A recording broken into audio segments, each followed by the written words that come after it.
la voz que cuenta la historia mientras ocurre.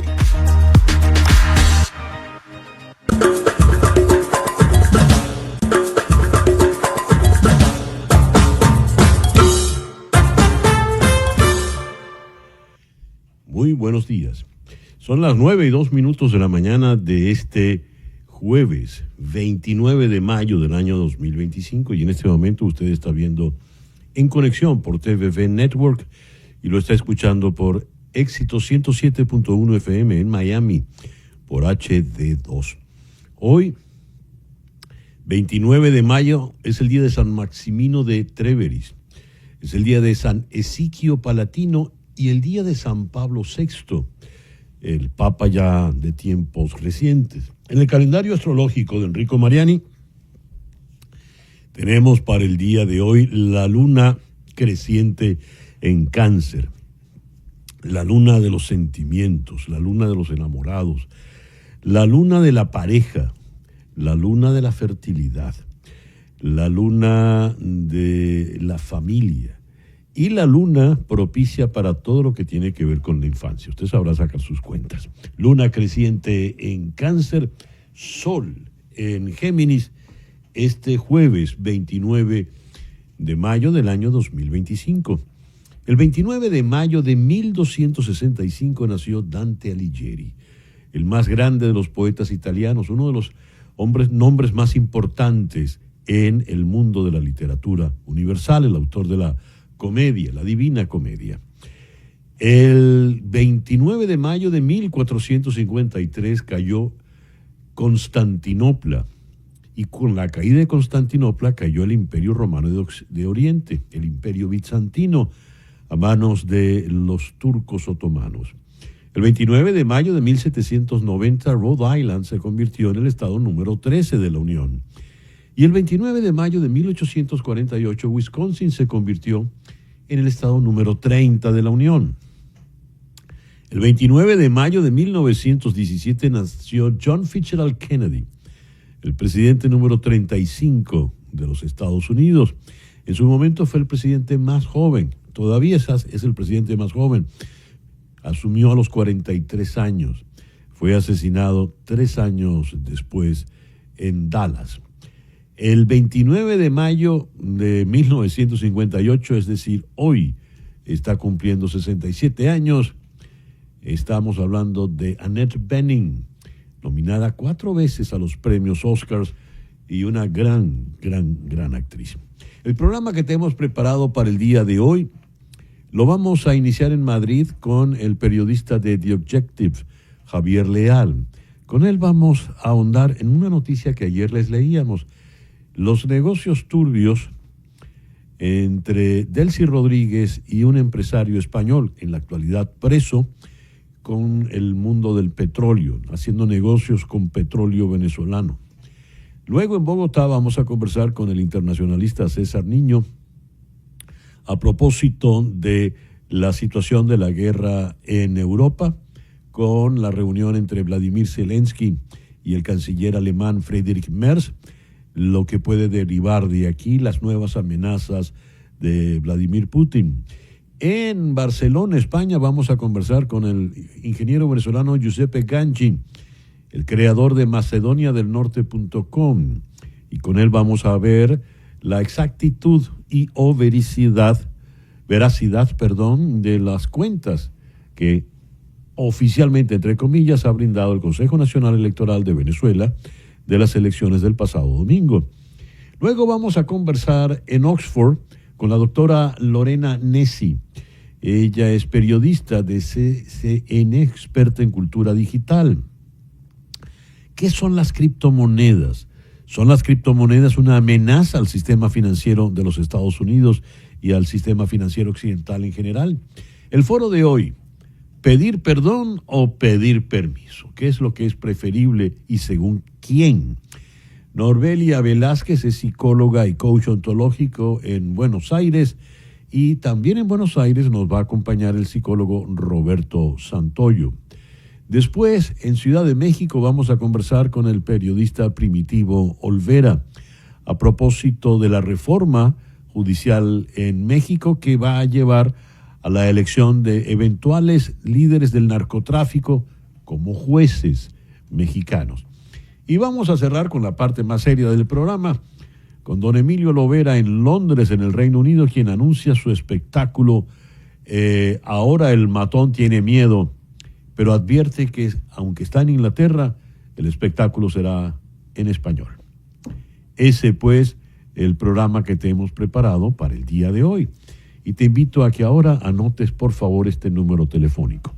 El 305-468-0044. 305-468-0044. Ese es el teléfono de María Trina Burgos. María Trina Burgos es una abogada venezolana que tiene más de 25 años de experiencia trabajando temas migratorios en los Estados Unidos. Ella está licenciada para trabajar en los 50 estados de la Unión y también en Puerto Rico. Si estás en Venezuela, llama al 212-771-3040. 212-771-3040. Esa llamada sin costo adicional para ti va a repicar aquí, en Miami, en la oficina de María Trina Burgos. Son tiempos difíciles en materia migratoria en este país, especialmente para los venezolanos. Es muy, muy importante que cuentes con una buena abogada de inmigración. Te recomiendo a María Trina Burgos, tu abogada venezolana de inmigración. 305-468-0044. 305-468-0044. Y ahora, a las 9:08 de la mañana, vamos con las noticias más importantes del día de hoy. El Tribunal de Comercio Internacional de los Estados Unidos paraliza y declara ilegales la mayoría de aranceles ordenados por el presidente Donald Trump. El gobierno inmediatamente ha denunciado la decisión y ya ha interpuesto un aviso de apelación. Los 3 jueces que componen el Tribunal de Comercio Internacional en Estados Unidos, una corte radicada en Manhattan, ha decretado de manera unánime que el presidente se excedió en su autoridad al imponer los gravámenes, apelando a la idea de que el déficit comercial de Estados Unidos representaba una emergencia nacional. Cito: las órdenes de aranceles mundiales y en represalia superan cualquier autoridad dada al presidente por la IEPA, es decir, las siglas en inglés de la Ley de Poderes Económicos en caso de emergencia internacional, una ley de 1977, ley para regular la importación a través de aranceles. Eso se lee en la sentencia donde se afirma que Trump se saltó al Congreso a la hora de imponer los aranceles. Los 3 jueces aclaran que no valoran si, como dice Trump, su estrategia de usar los aranceles como herramienta de presión y negociación es útil para obtener lo que él busca. El uso, dicen los jueces, es impermisible, no porque sea insensato o inefectivo, sino porque la ley federal no lo permite. Cita textual. El secretario de Estado Marco Rubio anunció ayer que Estados Unidos comenzará a revocar agresivamente las visas de estudiantes chinos, según informan en Axios. Un alto funcionario de la administración Trump confirmó que la orden se aplica a todos los estudiantes provenientes de China, señalando que el anuncio de Rubio coincide con las negociaciones comerciales entre ambos países. Cito: todo está conectado, eso dijo el funcionario. Más de 270,000 ciudadanos chinos estudian en escuelas en los Estados Unidos, lo que representa aproximadamente una cuarta parte de todos los estudiantes extranjeros en el país. El canciller alemán Friedrich Merz declaró que Alemania intensificará su apoyo a Ucrania, incrementando la financiación para la producción de armas, incluidas las armas de largo alcance, y enviando más equipo militar a Kiev. El anuncio realizado en conferencia de prensa conjunta con el presidente Volodymyr Zelensky de Ucrania se produce en un momento en que Estados Unidos se está distanciando del conflicto y Europa se ha visto obligada a intervenir. El primer ministro de Israel, Benjamín Netanyahu, aseguró ayer miércoles ante el Parlamento que el actual líder del movimiento de resistencia islámica Hamas en la Franja de Gaza, Mohamed Sinwar, murió durante un ataque del ejército israelí en este enclave palestino. Mohamed Sinwar asumió el control de Hamas en la franja tras la muerte de su hermano Yahya Sinwar en octubre del año 2024, considerado él el cerebro de los atentados del 7 de octubre del 2023 que dejaron unos 1.200 muertos y alrededor de 250 secuestrados.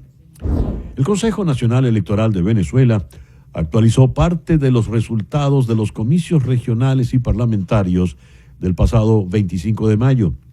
El vicepresidente del organismo, Carlos Quintero, situó la participación de votación en 43,18% y de nuevo utilizó el criterio de los llamados electores activos. El Consejo Nacional Electoral adjudicó cargos a la Asamblea Nacional. El organismo, presidido por Elvis Amoroso, atribuyó 83,42%, 5.024.475 votos al Gran Polo Patriótico, encabezado por el Partido Socialista Unido de Venezuela, PSUV, actualmente en el poder. De 285 curules en la Asamblea, incluida una lista nacional de 50 escaños no prevista en la Constitución, el chavismo obtuvo 253. Así, por la lista nacional, aparte de los diputados del PSUV y el Gran Polo Patriótico, quedaron, según declaró el actual presidente de la Asamblea Nacional, Jorge Rodríguez, los siguientes diputados. Por la Alianza Democrática, entre otros, Bernabé Gutiérrez, Timoteo Zambrano, José Brito y José Gregorio Correa. Por la Alianza UNT, Unión y Cambio, Enrique Capriles Radonsky, Luis Emilio Rondón, Stalin González, Tomás Guanipa, Henry Falcón y Pablo Pérez. Por Fuerza Vecinal, David Uzcategui y Félix José Freites, y por Lápiz, Antonio Ecarri. Esto para un total de 17 diputados por fuera del chavismo. Siguiendo en Venezuela, el ministro para las Relaciones Interiores y Justicia y Paz, Diosdado Cabello, señaló a ONGs como Provea, Foro Penal y Médicos Unidos por Venezuela de supuestamente financiar a terroristas, como se refirió a los detenidos de la semana pasada, entre ellos al dirigente opositor Juan Pablo Guanipa, al reiterar que buscaban impedir las elecciones regionales y parlamentarias del pasado 25 de mayo. No es solo el narcotráfico, ellos tienen varias fuentes de financiamiento, ONGs como Maracaibo Posible, Provea, Foro Penal, gente que está con ellos, trabaja activamente con ellos. Médicos Unidos de Venezuela no es un académico, son académicos para generar actos terroristas. Cita textual de Cabello en rueda de prensa. El jefe del Consejo Europeo, el portugués Antonio Costa, se reunirá hoy con el presidente de Brasil, Luis Ignacio Lula da Silva, mientras el bloque europeo busca estrechar lazos con la mayor economía de la América Latina ante la guerra arancelaria global. Costa declaró antes de su partida a Brasil que cuando el multilateralismo se ve cuestionado es aún más crucial que países como Brasil y la Unión Europea se mantengan unidos. Cita textual. Brasil, con su rica producción de materias primas, se ha convertido en uno de los pocos beneficiados de la conmoción internacional desatada por las amenazas arancelarias del presidente Donald Trump con China y Estados Unidos, compitiendo por un mayor comercio con la gran nación suramericana.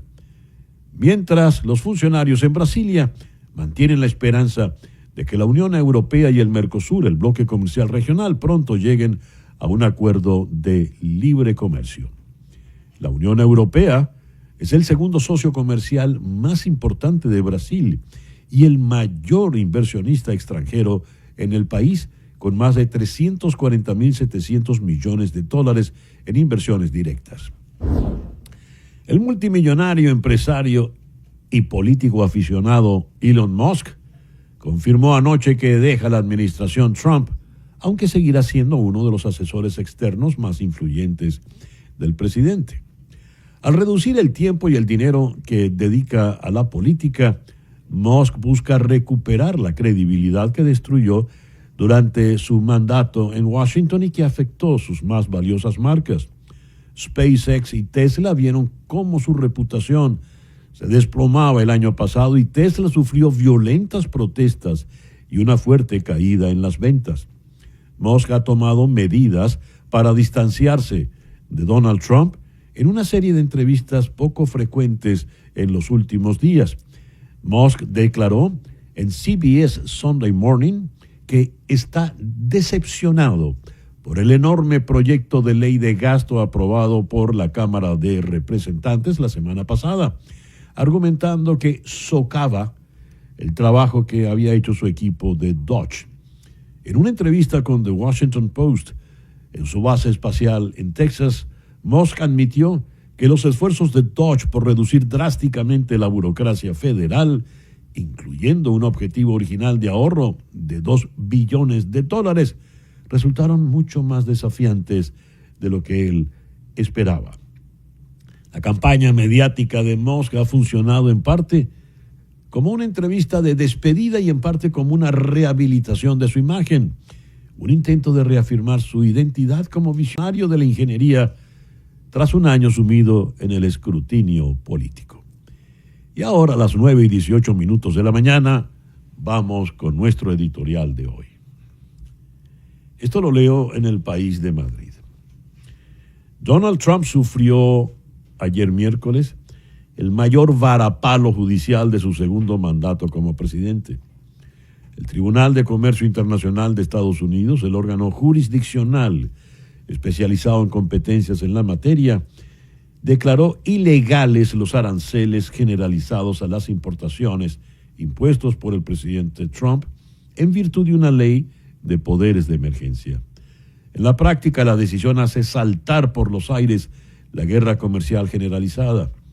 Los mercados celebraron la sentencia, puesto que los aranceles amenazaban con meter a Estados Unidos en recesión y provocar un aumento de precios. El presidente, para proceder con los aranceles, había invocado esa ley de emergencia, y los 3 jueces federales por unanimidad le han dicho: no señor, esa ley no se puede invocar. Es bueno acotar que de esos 3 jueces, uno es republicano y el otro lo nombró el propio presidente Donald Trump. Así como invocó esta ley de emergencia, recordemos que para proceder contra los inmigrantes, proceder con las deportaciones masivas, eliminó el TPS acusando la invasión extranjera por parte, por ejemplo, del gobierno venezolano a través del Tren de Aragua. Ya sus órganos de inteligencia le dijeron: no señor, el gobierno venezolano no dirige el Tren de Aragua. 2, el propio Departamento de Seguridad Interna acotó que no, el Tren de Aragua es una parte mínima de los venezolanos que están en Estados Unidos. Pero igual procede invocando la ley del enemigo extranjero, otra ley de emergencia. Eso ha llevado a que el presidente Trump, en estos pocos meses en el poder, haya procedido por decretos ejecutivos, no como se estila en la democracia de este país, mediante los procesos normales que terminan determinados en el Congreso, que es el órgano mayoritario. Pues bien, en una conversación que sostuvimos con el economista Javier Jiménez esta semana, él decía: el detalle está en que el presidente asume que el país, que Estados Unidos es una empresa, que es su empresa. Pero un país no es una empresa, ni se puede manejar como una empresa. Un país es algo muy, muy distinto. Entre otras cosas, porque las empresas quiebran, como por ejemplo han quebrado muchas de las empresas del presidente Trump, incluyendo varios casinos. Los países nunca quiebran, solo que se van a la debacle, a la miseria, y cuando eso ocurre, quienes sufren son sus ciudadanos. Empieza ahora una gran batalla judicial. Ya el presidente Trump ha anunciado que apelará esta decisión y veremos a dónde conduce esto. ¿Se reconduce, entra por el canal la democracia con sus mecanismos o no? El reloj nos dice que son las 9:21 de la mañana. Hacemos una pequeña pausa y al regreso vamos a ir a Madrid para conversar con el periodista Javier Leal de The Objective a propósito de la empresa petrolera clandestina de Delcy Rodríguez. Esto es En Conexión.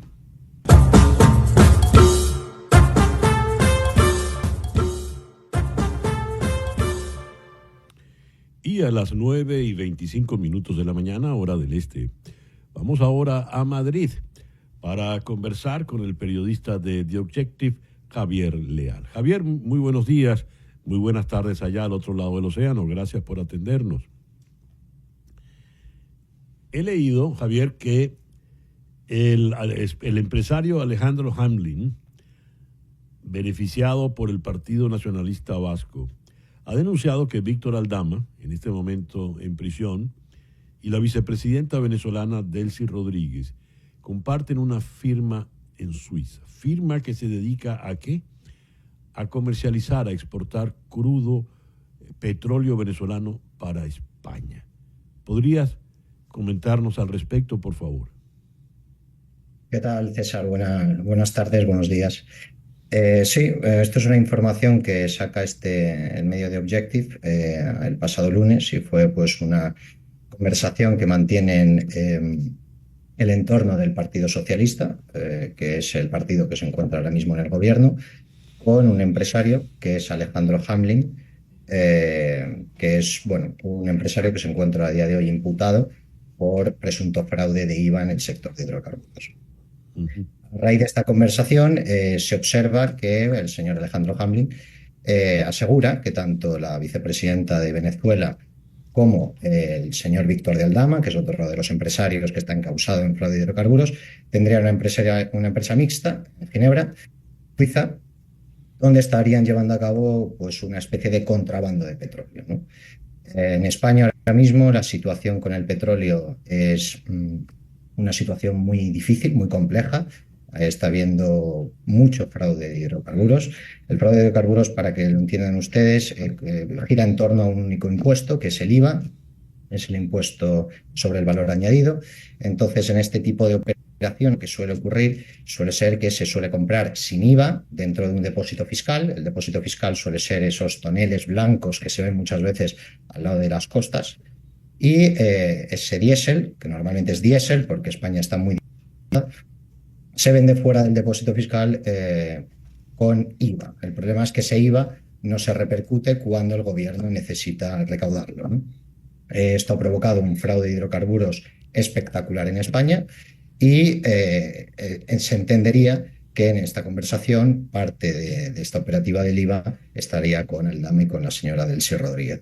De alguna forma están metiendo petróleo en Venezuela a través de la República Dominicana y entraría en España y, por consecuencia, también en Europa. Ahora, el rol de la señora Rodríguez en este negocio, valga la afirmación, turbio, oscuro, ¿cuál es? Bueno, ella sería una socia, Aldama, ¿no? Al final, lo que hay que comprender es que, aunque España no tiene petróleo, existe un mercado muy grande de petróleo. Todo el mundo quiere traer un barco de petróleo a España. El problema es que traer un barco de petróleo a España es muy difícil, es muy complejo. Solo 2 o 3 empresas pueden. Repsol, Cepsa. Estamos hablando que Aldama, un empresario, podríamos decir, de bajo nivel, que no tiene refinerías, que no tiene grandes instalaciones de petróleo, que no dinero. Estamos hablando de 30 millones de euros traer un barco de petróleo. Habría traído barcos de petróleo a España. Es algo en el que necesitas un socio. ¿Quién es ese socio? Pues según los audios que podemos comprobar a través de Hamlin, que él mismo se define como uno de esos traders que participan en toda esa operativa, sería Delcy Rodríguez. En Venezuela existe mucho petróleo, hay grandes reservas de petróleo y la operativa sería jugando con los precios bajos que se cogen de Venezuela y venderlos a un precio muy alto en España. Este señor Hamlin está bajo la mirada de la justicia española y el señor Aldama está en este momento en prisión. ¿Por qué? Los dos están relacionados con el fraude de hidrocarburos, ¿no? Los dos están imputados ahora mismo por este tema.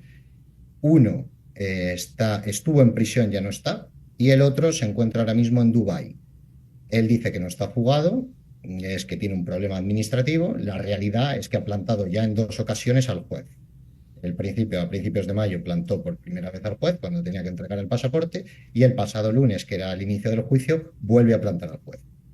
El señor Hamlin es una persona que está siendo muy mimada, ha sido muy mimada porque se le ha pospuesto los impuestos del IVA en el País Vasco y de alguna forma ha sido muy bien tratada por el Partido Nacionalista Vasco. ¿Quién es el Partido Nacionalista Vasco? El Partido Nacionalista Vasco es uno de los principales socios del gobierno, del Partido Socialista. Y por otro lado tenemos la figura de Aldama. Aldama es otro empresario del fraude de hidrocarburos que, según muchas empresarias que participaron en la red del señor Aldama, trajeron bolsas de 90.000 euros a la sede de Ferraz, que es la del Partido Socialista. De alguna forma se puede dilucidar cierta vinculación entre Hamblin con el Partido Nacionalista Vasco y del señor Aldama con el Partido Socialista, ¿no? Entonces son al final empresarios bien tratados en dos administraciones y muy vinculados al fraude de hidrocarburos, ¿no? Si a ello le agregamos las magníficas relaciones, no precisamente en el plano político, entre el Partido Socialista Obrero Español, el gobierno español, el Partido Socialista Unido de Venezuela y el gobierno de Venezuela, pues entonces tendremos perfectamente una red no precisamente sana. Podríamos sospechar que estos dineros no bien habidos van a beneficiar al gobierno o a sectores del gobierno español, porque doy por descontado que la señora Delcy Rodríguez es la beneficiaria directa en el caso venezolano. Te lo pregunto, Javier. Sí, claro, eso es una de las investigaciones que hay que ir viendo, ¿no? Al final estamos hablando de una red, claramente, según los testimonios que se están conociendo, que van directamente desde Venezuela hasta España, pasando por República Dominicana, ¿no? Donde participan muchos eslabones de diferentes, en este caso, del gobierno del Partido Socialista, con la señora Delcy Rodríguez, que además pues tiene muchos episodios ya vinculados con este gobierno, ¿no? Todos recordamos esa forma de llegar a España en avión, también los lingotes de oro con Aldama que llegaron también desde Rusia. Hay mucha vinculación que está existiendo entre Delcy Rodríguez y el gobierno español, además de hablar, por enredarlo todo aún más, del expresidente José Luis Rodríguez Zapatero con la relación y la vinculación que tiene allí en Venezuela. Un dato interesante, por cierto, por añadir, que también hay que tener en cuenta, el pasado mayo, en 2024, España alcanzó el récord desde hace 20 años de crudo venezolano. Desde hacía 20 años no llegaba tanto crudo venezolano a España. Ocurrió en el pasado mes de mayo de 2024 y esto es muy, muy llamativo. Esto quiere decir que fueron barcos directamente, no que pasan por otro país, sino barcos que directamente desde Venezuela llegaron a España. Son cantidades sumamente enormes. Una última pregunta, Javier. ¿Hay algún estimado del dinero habido en estas negociaciones con esta empresa del señor Aldama y la señora Delcy Rodríguez? ¿Perdón, que le he perdido? ¿Hay alguna idea del dinero que manejaron, el dinero mal habido que manejó esta empresa?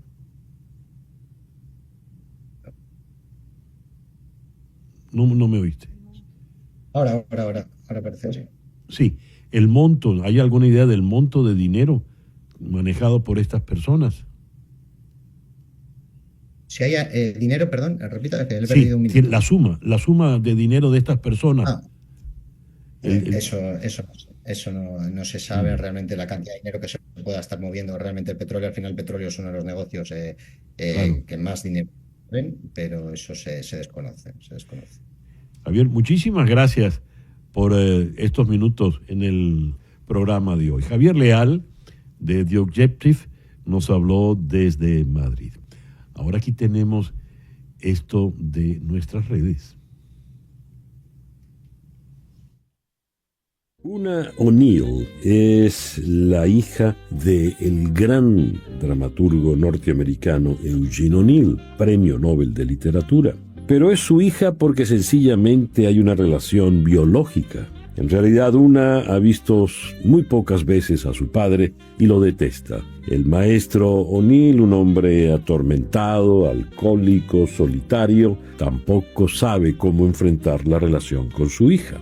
Siendo muy joven, una quinceañera, una junto a otras mujeres de la alta sociedad neoyorquina, la sociedad del dinero y el lujo, pues se dedica a una vida frívola, a una vida de bares, a una vida de restaurantes. Y estando en esa vida frívola, conoce a un joven espigado de apellido Salinger, que quiere ser escritor y con el tiempo será el gran J.D. Salinger. Una y Salinger es el texto de Frédéric Beigbeder, el novelista francés que nos ha entregado una obra única, una obra que mezcla la historia y la ficción. ¿Por qué? Pues porque Una O'Neill y Jerry Salinger en efecto se conocieron, en efecto se cortejaron en aquellos años de adolescencia en Nueva York. Pero luego hay un paréntesis muy largo y todo se interrumpe. Salinger se alista en la Guerra Mundial, Una se va a vivir a Hollywood y en Hollywood termina conociendo a un hombre 37 años mayor que ella, Charles Chaplin. Una terminará perdida en los brazos de Chaplin y, con 37 años de diferencia, se casará con él apenas ha cumplido 18 años. Una le dará a Chaplin 8 hijos. Salinger se quedará en la distancia y le escribe cartas, muchas cartas que los descendientes de Una jamás han permitido que se publiquen. Pues bien, ¿dónde está el género de faction, historia y ficción? En el hecho de que el talento de Beigbeder le hace, por ejemplo, escribir las cartas que Salinger le escribió a Una. También se ve en el inteligente y agudo cortejar nada menos que de Chaplin a una novela que mezcle a Eugene O'Neill, Una O'Neill, que mezcle a J.D. Salinger antes y después de su consagración como escritor, que además nos meta en la pomada a Truman Capote y a Ernest Hemingway, es sin duda un libro apasionante. Bien, a las 9:37 dejemos los romances de Salinger y Una O'Neill y vengamos al presente. Vamos a la ciudad de Bogotá, donde está el doctor César Niño, profesor de Relaciones Internacionales y experto internacionalista. César, muy buenos días, muchísimas gracias por atendernos. Muchas gracias, buenos días a ti, César. El tema de la guerra en Ucrania empieza a cobrar otros valores. El señor Trump parece que se retira. Retirarse, dicen algunos analistas, es decretar la victoria de Vladimir Putin. Viene en auxilio de Ucrania, Europa, y en este caso viene nada menos que con Alemania. El canciller Merz, reunido con el presidente Zelensky, le dice que pueden darle ya armas de largo alcance. Y ya se escucha en Moscú que si llegan armas alemanas a estallar en territorio ruso, pues esta guerra irá a mayores porque tendrán ellos en el blanco nada menos que a Berlín. ¿Qué está ocurriendo? ¿Esta escalada a dónde nos puede llevar, César? Bueno, César, la verdad esto es una escalada que efectivamente suele sonar bastante peligrosa y de hecho lo es. Recordemos no solamente las pretensiones expansionistas de Vladimir Putin, sino también las implicaciones de su arsenal militar, aludiendo evidentemente a la disuasión nuclear. Cuando recordamos un poco lo que ha sido la figura de Alemania, durante la posguerra, de la Segunda Guerra Mundial me refiero, recordemos que Alemania ha sido bastante cautelosa frente a las implicaciones geoestratégicas y estratégicas de Europa. En esta oportunidad no había habido por lo menos un antecedente reciente en los últimos 80 años de un despliegue de tropas y despliegue militar alemán sobre otro territorio europeo exterior, extranjero a Berlín. Y esto significa muchas cosas en dimensiones geopolíticas. La primera, lo que tú mencionabas en la introducción, seguramente es un nuevo capítulo en la guerra entre Rusia y Ucrania y nos vamos a dar cuenta que ya no es una guerra exclusivamente entre Moscú y Kiev, sino es una guerra entre Moscú y Europa. El abandono de Estados Unidos de la agenda y tal vez la visión un poco, digamos, de alguna u otra forma alejada de las preocupaciones europeas significan entonces que es el momento de Europa, es el momento de la autonomía estratégica y la autosuficiencia estratégica de Europa que muchos analistas han recordado que ha sido deficiente dentro de Europa. Aquí vamos a ver varias cosas. Siempre, en primer lugar, seguramente un atrincheramiento discursivo por parte de Vladimir Putin. Por supuesto, una propuesta mucho más afinada. Recordemos que hay un cambio en la Secretaría General de la OTAN. Hay un cambio de canciller en mayo de este año en Alemania. Hay un cambio, por supuesto, discursivo frente a lo que significa a Vladimir Putin para Europa, y seguramente vamos a darnos cuenta que lo que ha ocurrido en los últimos 3 días en el mar Báltico también sugiere una mayor tensión y, por supuesto, un mayor reequilibramiento, si se quiere ver así, de las fuerzas en combustión dentro de la Europa continental. A la fecha, militarmente hablando, ¿cuál es la situación de la guerra? La pregunta la hago porque muchos te dicen, no sé, con conocimiento de lo que son las estrategias y potencialidades militares, que la guerra está perdida para Ucrania. ¿Cuál es la situación real en este momento? Bueno, recordemos que eso no es una guerra convencional como estamos acostumbrados a verlo o a ver como ocurría en la Segunda o Primera Guerra Mundial. Eso es una guerra híbrida, es una guerra de combinación, es una guerra táctica, estratégica, tecnológica y, por supuesto, de diferentes formas de uso. Las guerras híbridas, César, significa que es la combinación de formas tanto convencionales como no convencionales para hacer la guerra. Y eso no significa que quien tenga más armamento militar, más armas, balas, más tanques, más aviones o más soldados, significa que tenga una ventaja en la victoria o que esté más cerca de la victoria que su enemigo. Ese es un tipo de guerras que efectivamente nos generan una ilusión óptica sobre que la supremacía militar en términos de volumen y cantidad es la ecuación por defecto de aritmética de ganar y perder frente al adversario. Recordemos una cosa, Rusia tiene en este momento las siguientes fuerzas terrestres. Aproximadamente tiene 12.400 tanques, aunque muchos de estos son modelos antiguos, de la era soviética. Tiene más o menos 30.000 vehículos blindados, también de la era soviética. Tiene una artillería propulsada, lanzacohetes múltiples, si mal no estoy, son más o menos 3.900 sistemas de lanzacohetes. Adicionalmente a esto, armas nucleares, eso no hay que olvidarlo, armas nucleares tácticas y estratégicas.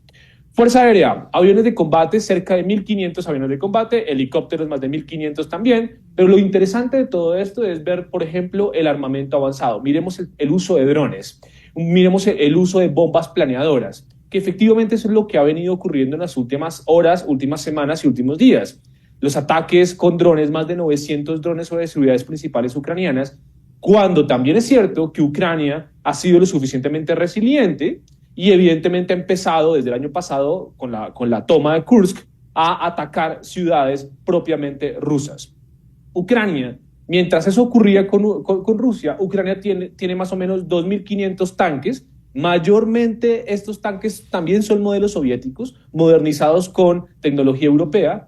Tiene 12.000 blindados y tiene una artillería propulsada más o menos de 1.100, 1.200 piezas.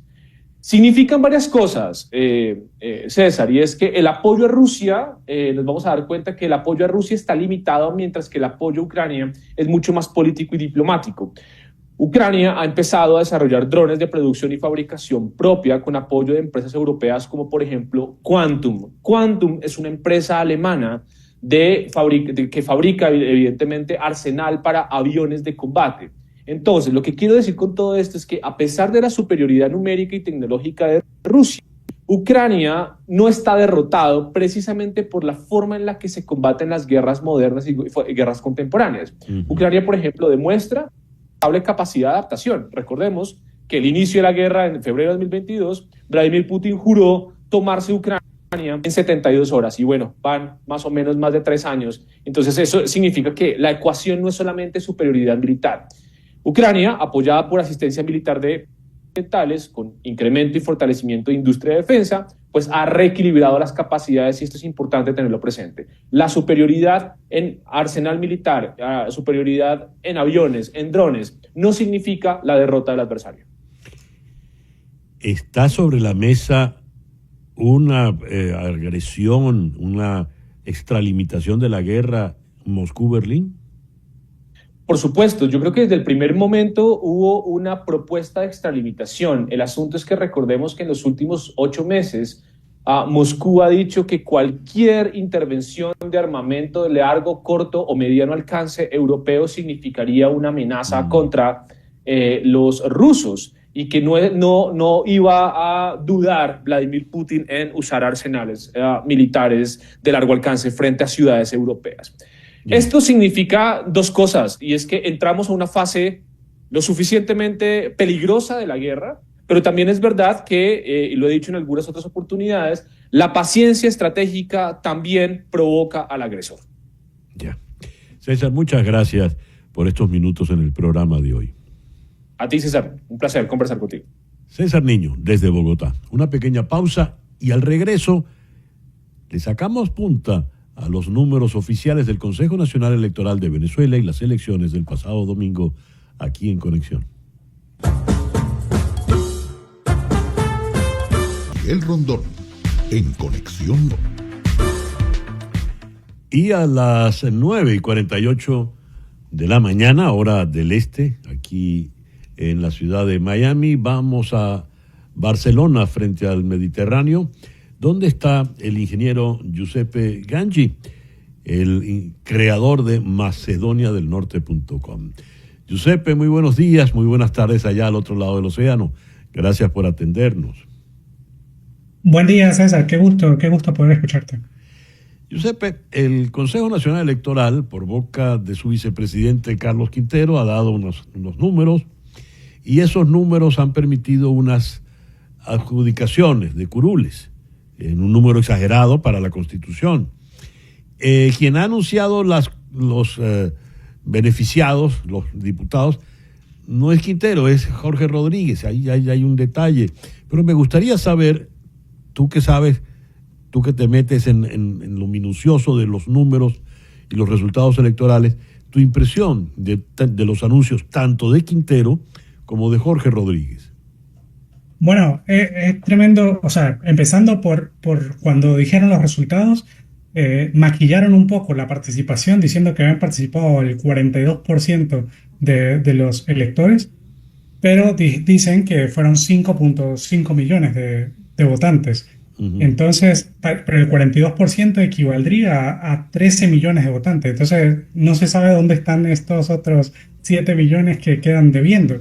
Uh-huh. Pero usaron una palabra muy importante que fue electores activos, que ya se venía avisorando, porque el rector Conrado Pérez lo dijo en una entrevista hace como 3 meses, que tenía una idea para...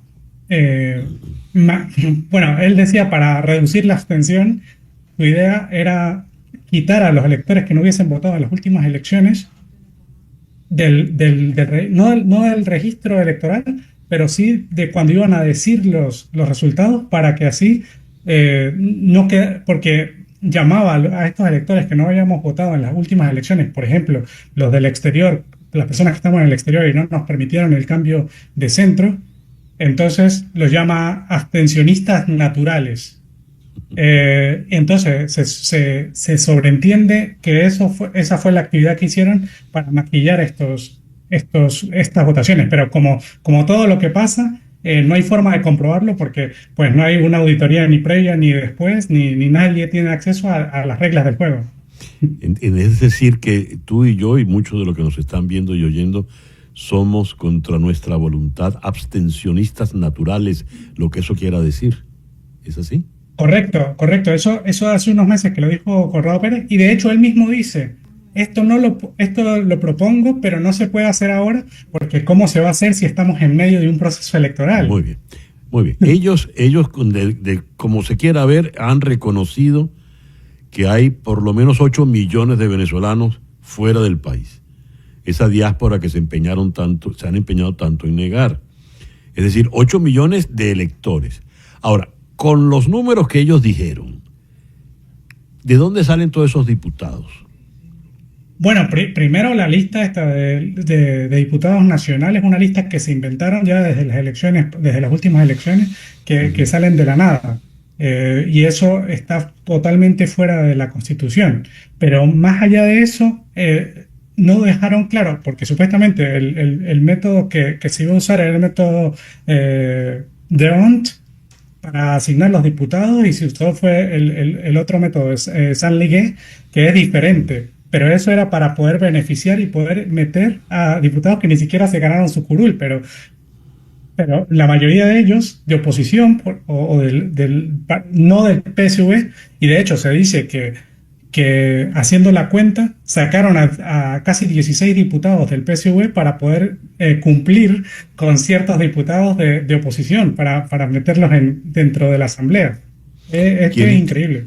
¿Quiénes son esos diputados de oposición que entraron? Por ejemplo, Uh-huh. sí, por ejemplo está o sea, digo, los adicionales que te digo, por ejemplo, está Carrí de Lápiz, que ni siquiera daba para que entrara.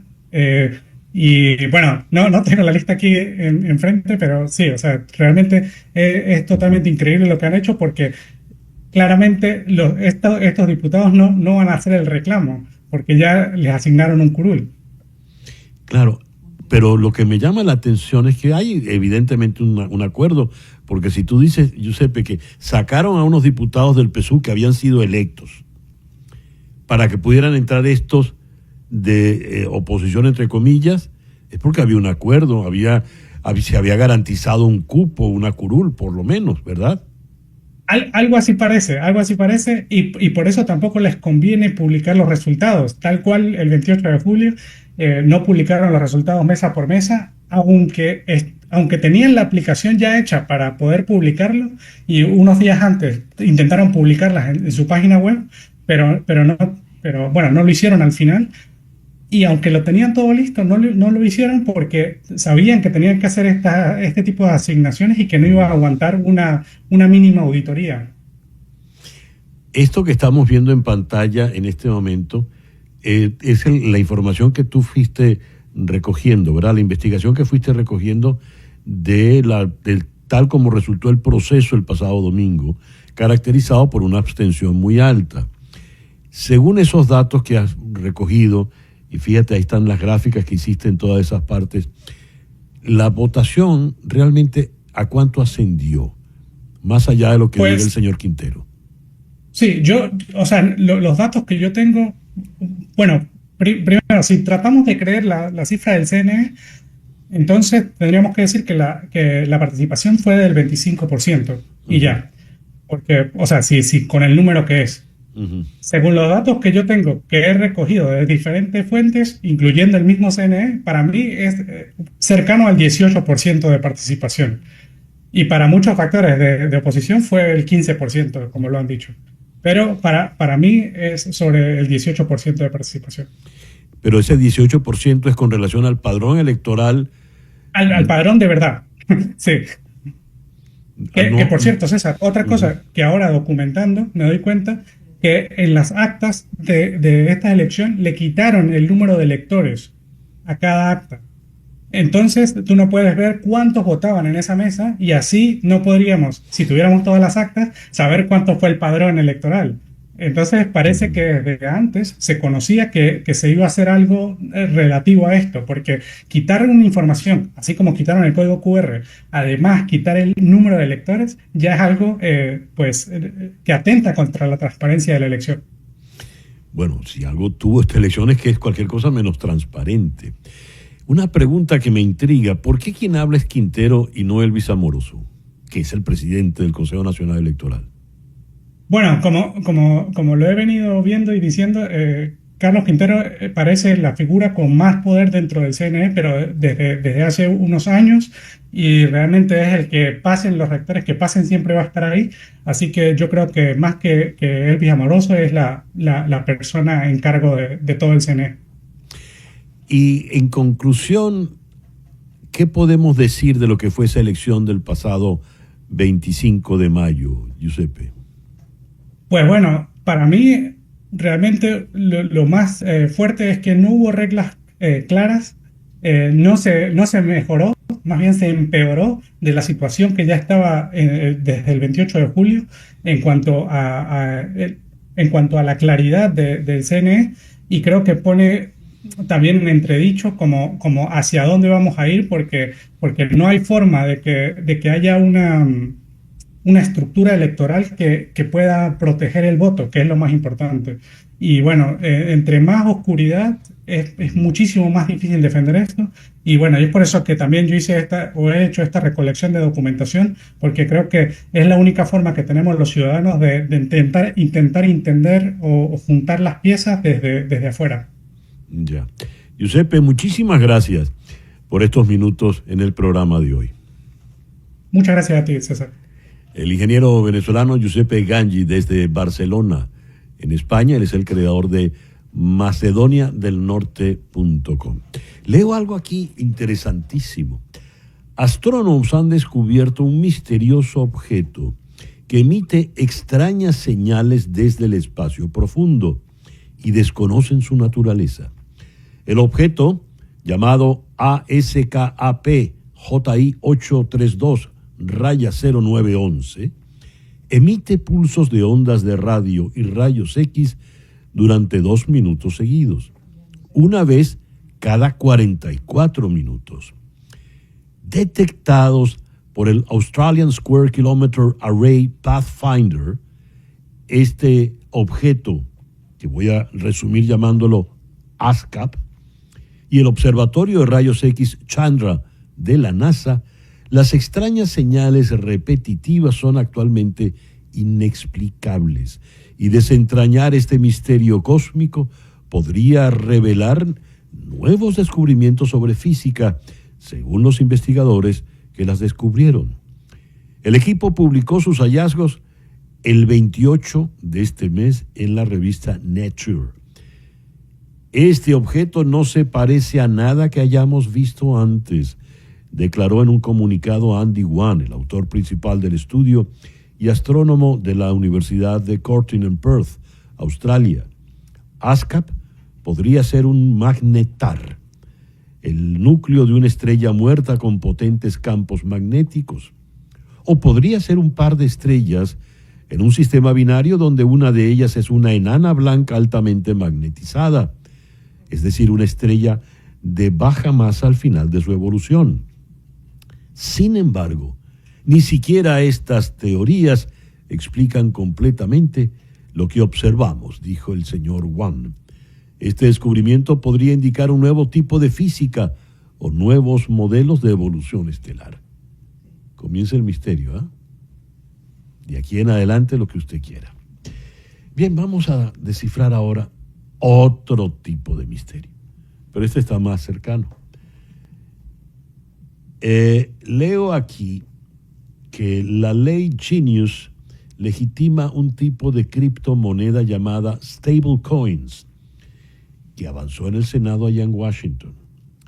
Y la semana pasada el presidente Trump ofreció una muy polémica cena de gala para los 220 principales poseedores de su memecoin, Dollar Trump.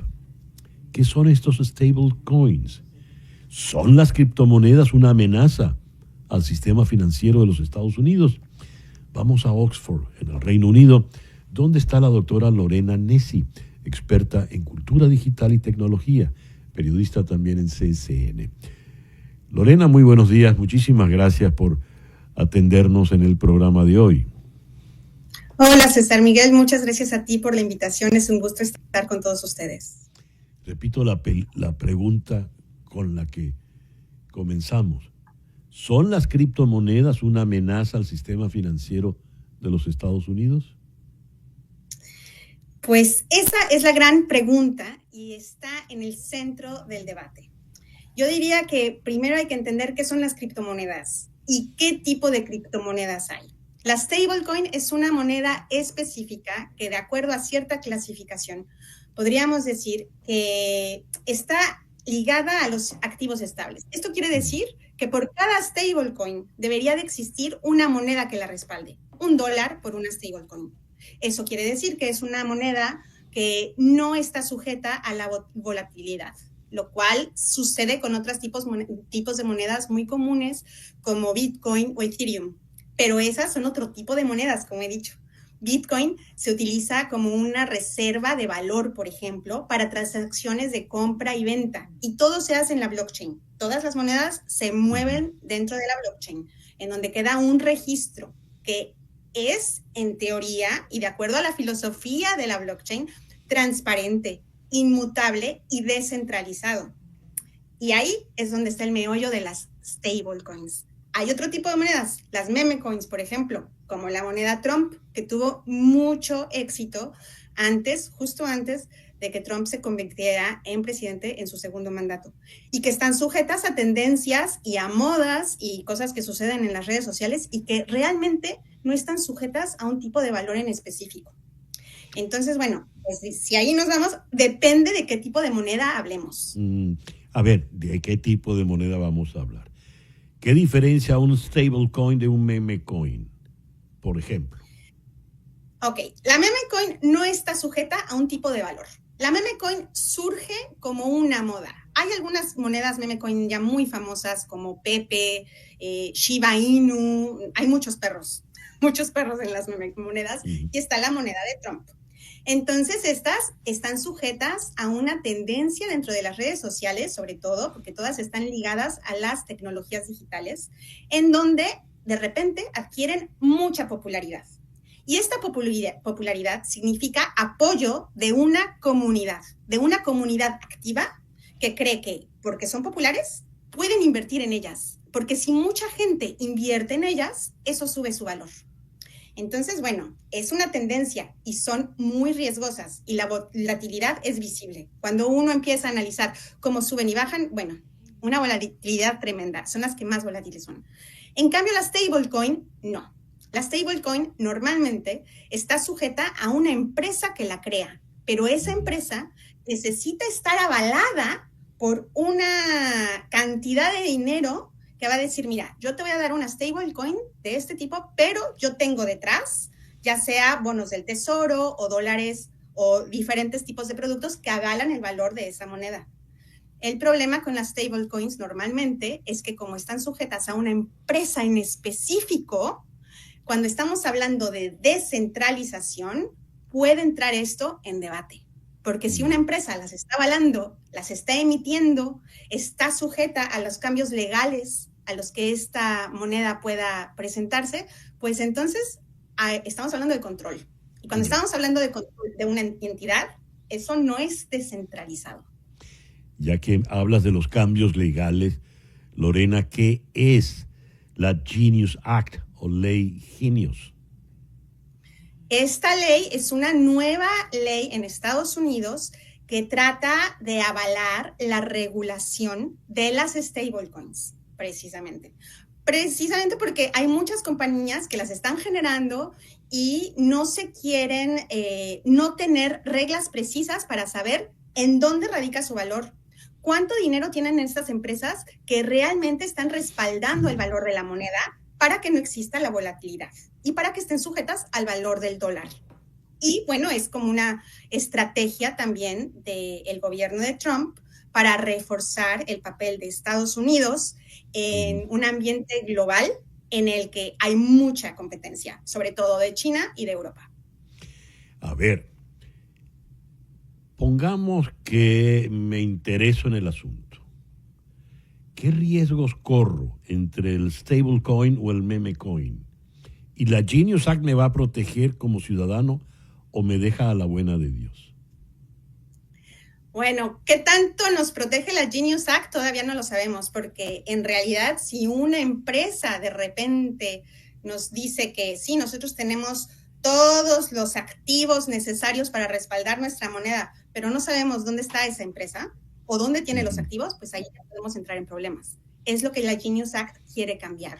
Sin embargo, es un proceso de regulación. Todo el sector de las criptomonedas es relativamente nuevo y la regulación pues tiene que adaptarse de acuerdo al uso de las criptomonedas poco a poco. Si estamos comparando una stablecoin que supuestamente está respaldada y con la que el gobierno estadounidense ya ha avanzado en materia de regulación, entonces podemos estar un poco más seguros de que esa moneda al menos no va a ser tan volátil. No va a ser tan volátil como una moneda Pepe o una moneda de perro, como Doge. Ahora que si le queremos apostar a una tendencia, a una moda, y tenemos el dinero suficiente para apostar, porque las meme coins en eso se basan, en las apuestas, pues esa es otra cosa. ¿Cómo le fue al presidente en su cena? ¿Es un negocio personal? Porque hay una crítica política en Estados Unidos con relación a todas esas iniciativas, que estaba valiéndose de todo lo que implica ser el inquilino de la Casa Blanca para beneficiar un negocio personal. ¿Cómo lo ves, Lorena? Pues sin meterme en cuestiones políticas, yo creo que siempre va a haber una tensión cuando estamos hablando de que un activo digital está respaldado por una ley que aparte le pertenece en gran parte, 60-75%, a la familia del presidente. Claro que van a haber tensiones y claro que eventualmente estas cosas tienen que aclararse y debe de existir una regulación específica.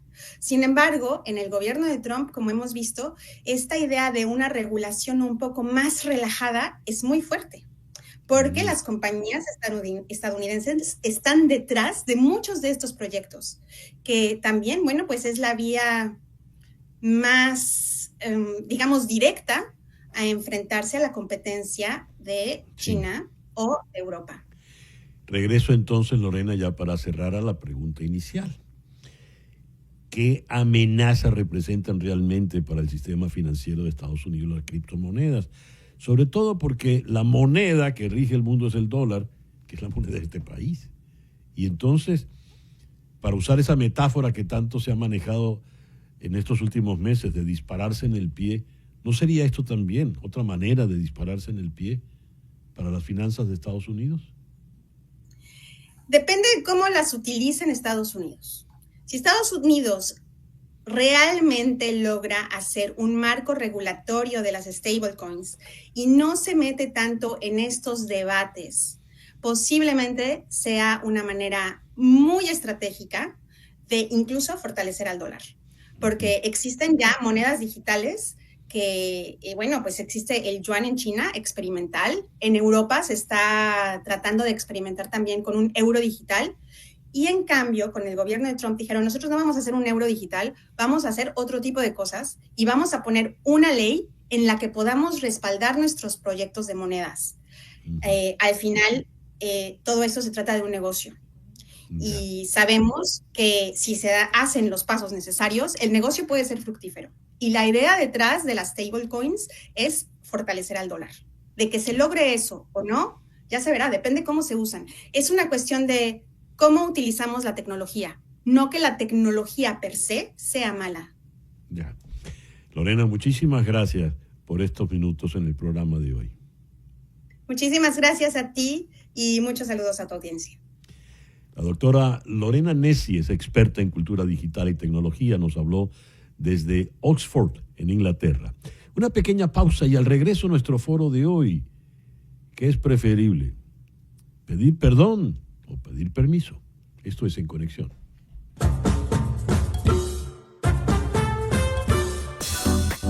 En un momento regresamos con César Miguel Rondón en Conexión por Éxitos 107.1 FM.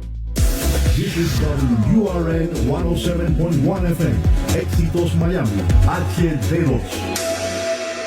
Atlantic Men's Clinic, donde hemos tratado con éxito a miles de hombres por disfunción eréctil. Aquí está uno de nuestros pacientes, compartiendo su experiencia con nuestros tratamientos para la disfunción eréctil. Hola, mi nombre es Álvaro. Busqué ayuda porque ya mi deficiencia sexual era demasiado baja. Ya no sentía ganas de tener relaciones. Mi hogar se estaba como derrumbando. Por eso pedí ayuda a Atlantic Men's Clinic y mi vida ha cambiado. La atención aquí en Atlantic Men's Clinic fue muy especial. Me recibieron con mucho agrado, me dijeron eso no es ningún problema, eso tiene solución. Desde que estoy llevando el tratamiento, ya mi vida es diferente, mi relación con mi esposa es totalmente diferente. Yo invito a todos los hombres como yo, de verdad que esto funciona. Gracias. Es cierto. Llama al 305-707-6700 o visita es.atlanticmensclinic.com. ¿Esto es el verano? Hace un calor infernal allá afuera. No,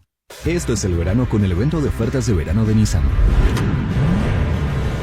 Así se siente elegir un lugar y simplemente ir. Descubre un restaurante por un camino poco explorado. Pedido listo. Sigue el sol hacia un lugar en el que no habías estado. Convierte los fines de semana tranquilos en historias emocionantes. Con un Nissan, como el galardonado Rogue o la Pathfinder, ahora más accesibles.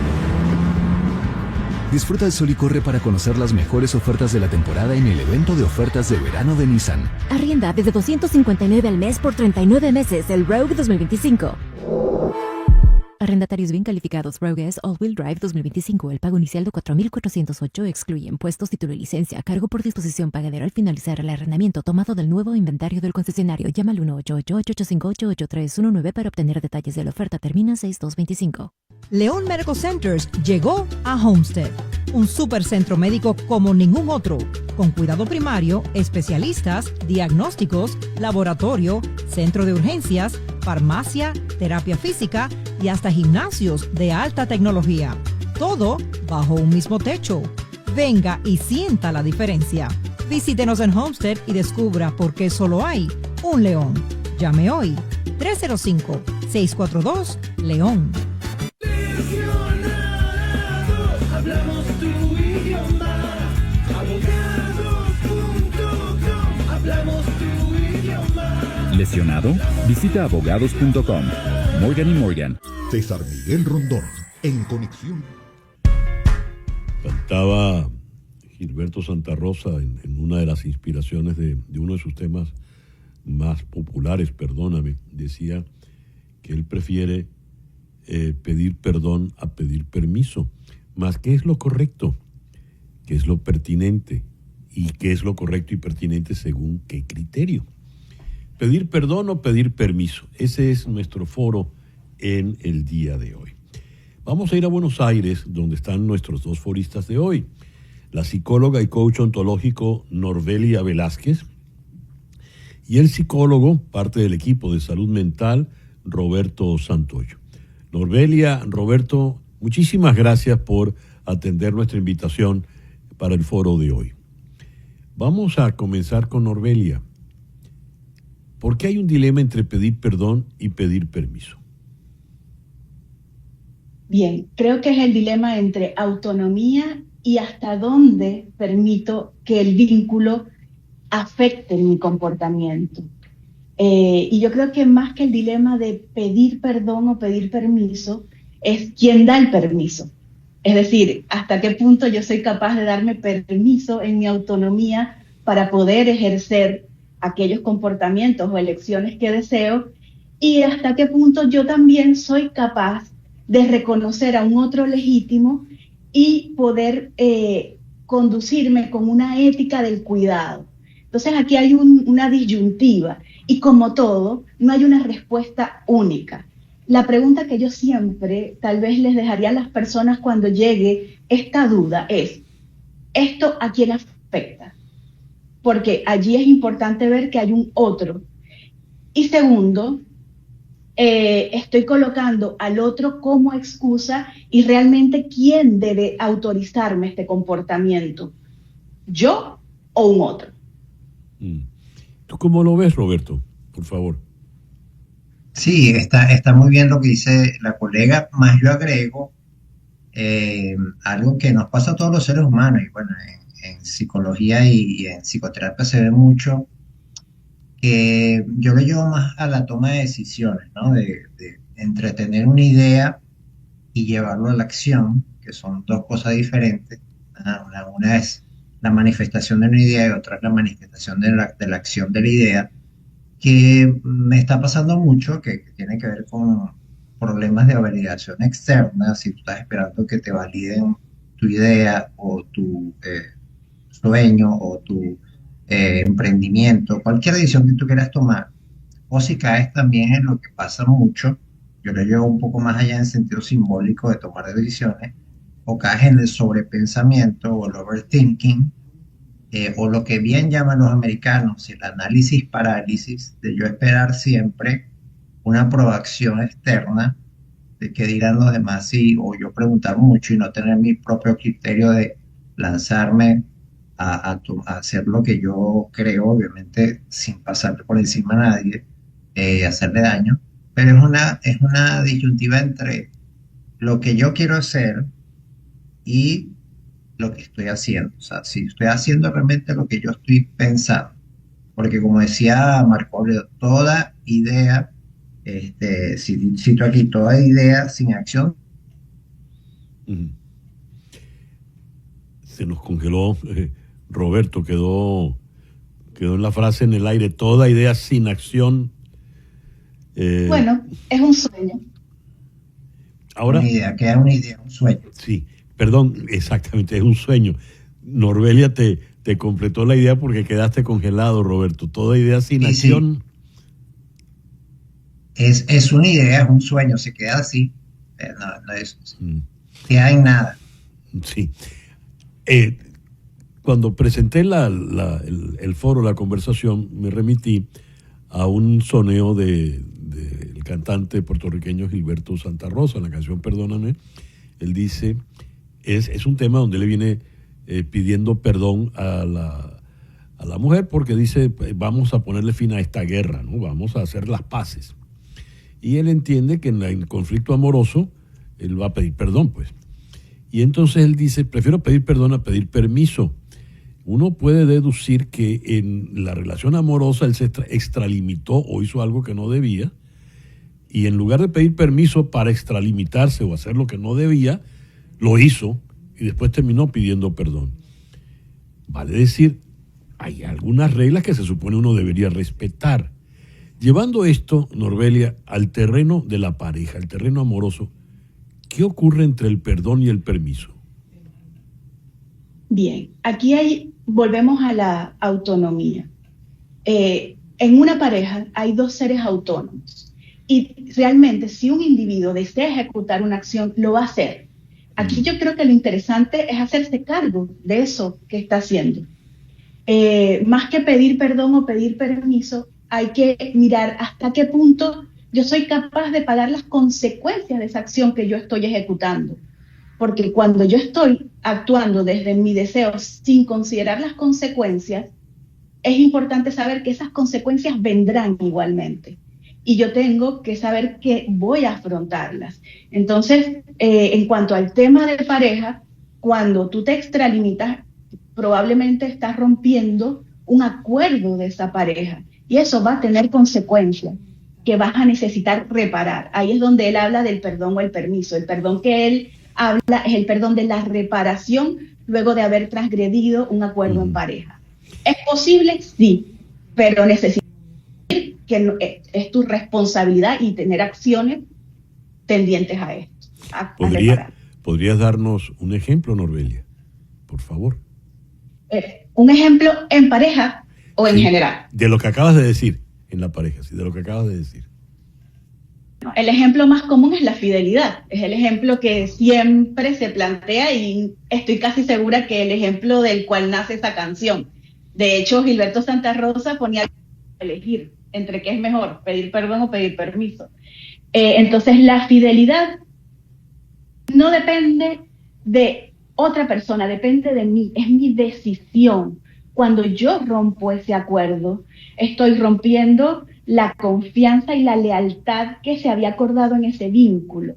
Entonces, allí yo estoy asumiendo que fue más importante mi impulso y yo lo quise vivir y simplemente voy a intentar reparar después. Lo que pasa es que no siempre se va a poder reparar y la confianza luego que se lastima es muy, muy, muy compleja de reparar. Entonces hay ocasiones donde la ética del cuidado debe estar. Roberto, ya que entramos en ese territorio de la pareja, ¿cómo lo ves?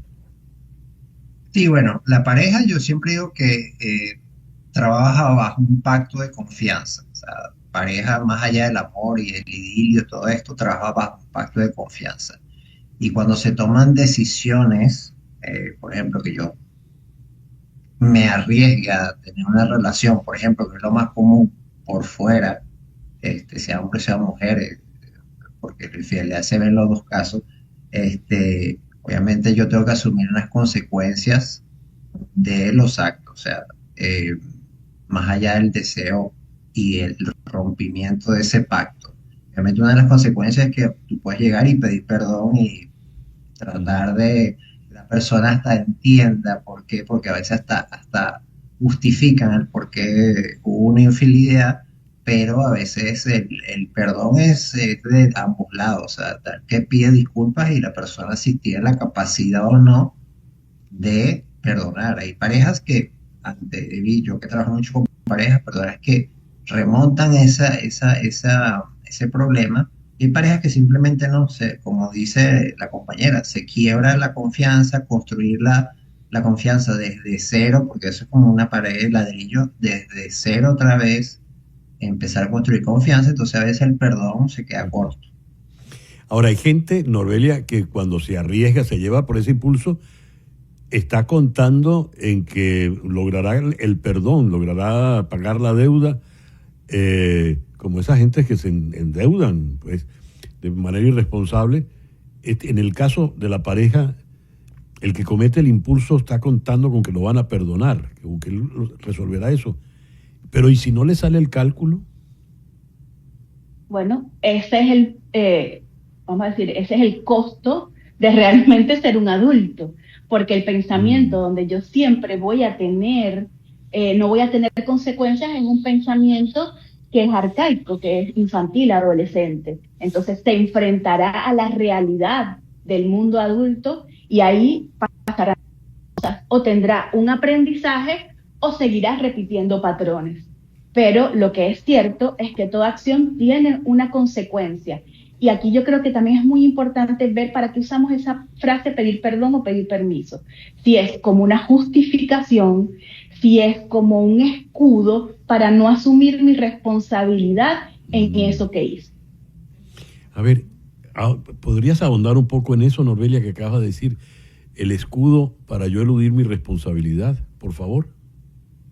Por supuesto, porque cualquier frase hoy en día, sobre todo hoy que hay tantas frases clichés, ¿sabes? Abres Instagram y puedes, ¿sabes?, justificar cualquier cosa en tu vida, pero sin un contexto, sin la profundidad de lo que de verdad significa.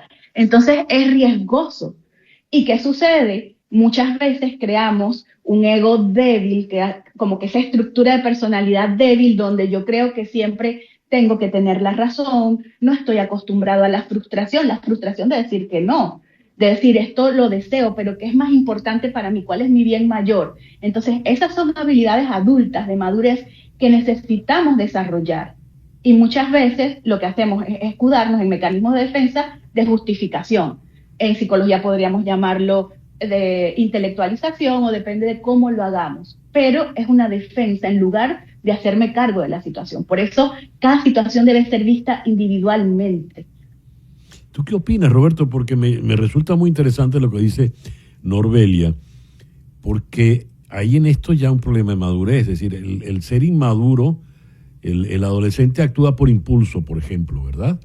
Claro. Y entonces termina pidiendo perdón, si acaso, porque muchos cometen el detalle, la acción incorrecta y ni siquiera piden perdón.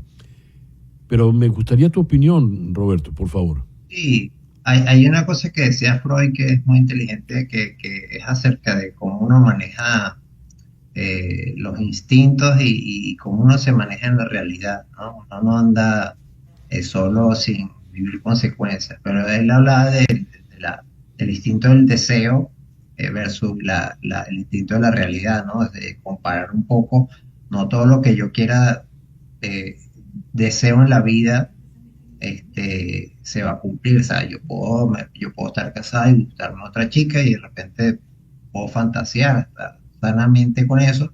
Sin embargo, está el criterio de realidad, que Freud lo decía, que cuando tú dices, oye, que más allá del deseo, la realidad se impone, pues yo sé que estoy poniendo en juego muchas cosas y esto va a tener consecuencias. Entonces, claro, esto es un nivel de madurez que se deja llevar solo por el deseo, por el hedonismo, como decimos nosotros, sin medir consecuencias, se va a dar un estribo contra la pared. En cambio, el poder soñar, no digo que fantasear sea mal, yo te digo que hasta sano puede ser, mejor que hacer otras cosas que le hacen daño a otra persona. Es asumir que si tú tienes una conducta inmadura y te dejas llevar por el impulso y el deseo, naturalmente 95% de las veces te va a salir malas cosas, te va a salir tiro por la culata. Entonces uno no puede actuar por instinto y por deseo, pues imagínate, todo el mundo haría lo que le da la gana.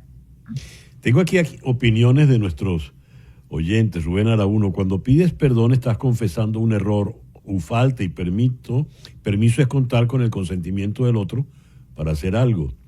Javier Mata Urbina: pedir perdón solo tiene sentido si el daño causado es involuntario. Una oyente que se identifica como Flor Hermosa: lo pertinente es pedir permiso siempre, es respeto. ¿Tú qué opinas, Norbelia, de lo que dicen nuestros oyentes? Cuando, vamos con Flor, cuando tiene que ver con el vínculo,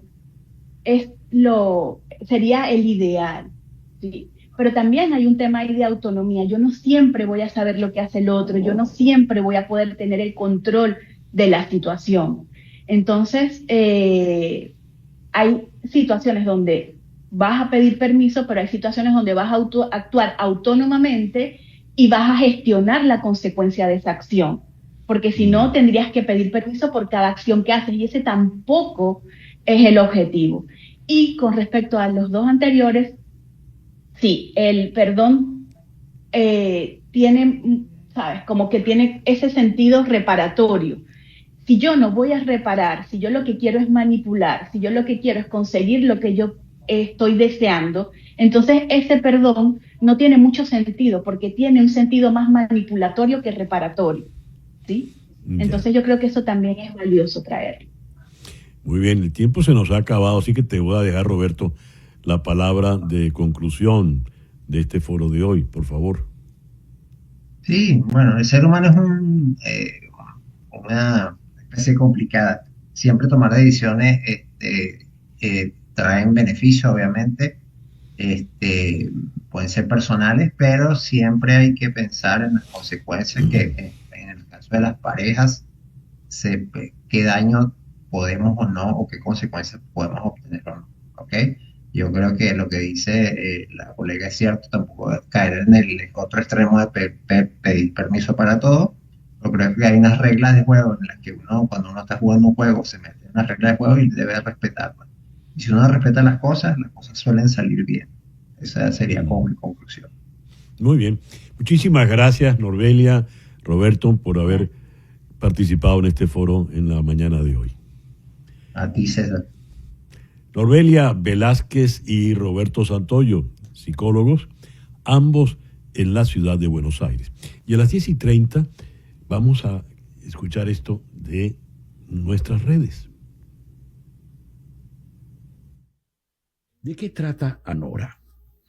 Para resumírtelo, Anora es Pretty Woman, pero de verdad. Anora es la historia de una próstata que logra encontrarse con un millonario, y con este millonario va a vivir el sueño, el cuento de la Cenicienta, para llevar una vida distinta. En Pretty Woman, la historia donde Richard Gere contrata a Julia Roberts por una semana y termina luego pues totalmente enamorado de ella.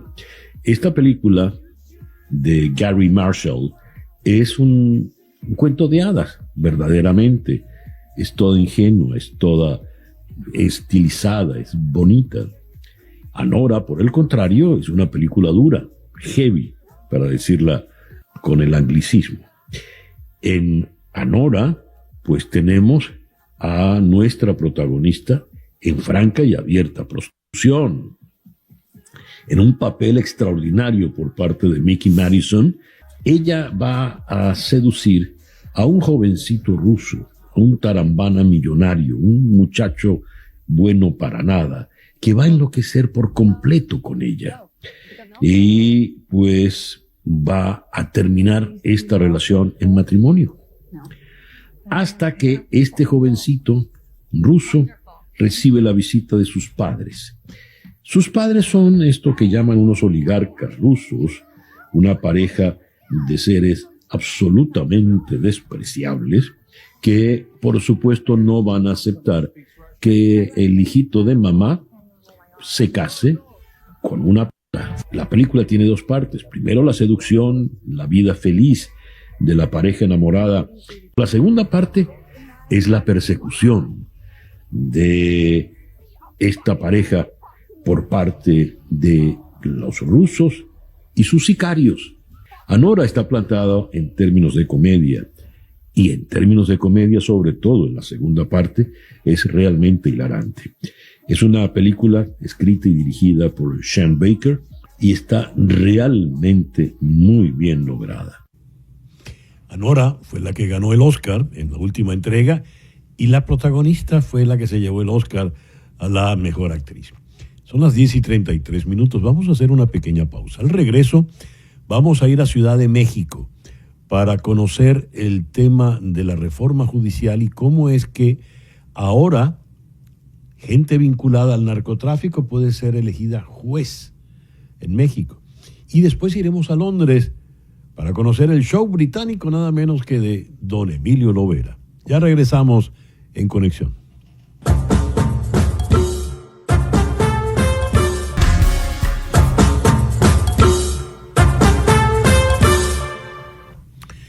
Leo lo siguiente.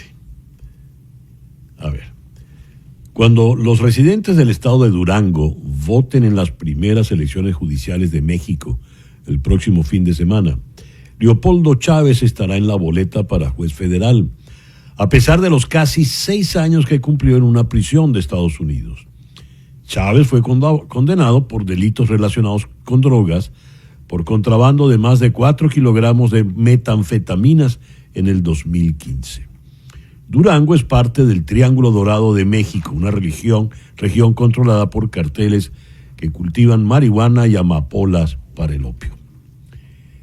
El eminente historiador mexicano Enrique Krause ya había advertido que con la reforma judicial pues había que refundar la república en algún futuro, que con esta moría la República Mexicana tal y como se ha conocido. ¿A qué se va a enfrentar México? ¿Qué es lo que está planteado? Vamos a Ciudad de México, donde está Primitivo Olvera, quien es el coordinador de información de W Radio. Primitivo, muy buenos días. Muchas gracias por atendernos en la mañana de hoy. Hola César, muy buenos días. Un placer saludarte cuando estamos ya a 3 días de esta polémica elección judicial que se tendrá que realizar el próximo fin de semana, el próximo domingo 1 de junio. ¿Por qué se planteó esta reforma judicial que viene, recordemos, desde la presidencia de López Obrador? ¿Qué es lo que está planteado aquí?